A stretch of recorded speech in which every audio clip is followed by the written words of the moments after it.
Hundreds of unwanted, expired, and unused prescriptions and over-the-counter drugs were collected during Keep Scottsbluff Gearing Beautiful's annual Pharmaceutical Takeback event this Saturday.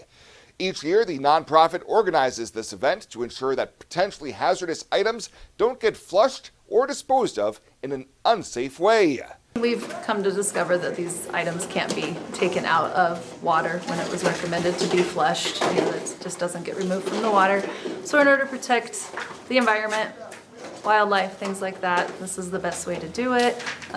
Disposing of it properly might get into the wrong hands of people when you got your sharps. Landfill employees just share that with me a lot, that they're walking across the landfill and their boots are covered with lancets and things. So this is just the safest, best way of disposing of these items. Executive Director Cassidy Baum adds that the free event is made possible due to grants, which helps offset the high costs of properly disposing these drugs and sharps. The one that I just got new, because we had some people bringing in a large quantity of sharps, so I got a separate quote for just that.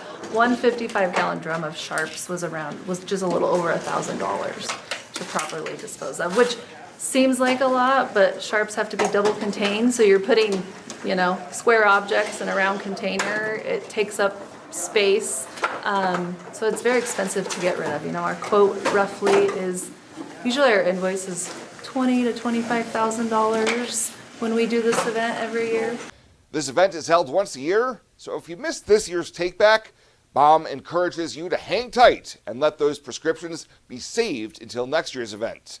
Just hang on to it, and we've been doing this event annually for years. As long as we'll keep applying for the grant, as long as we are awarded the grant, this event will happen every fall, and save your stuff and we'll take it for you.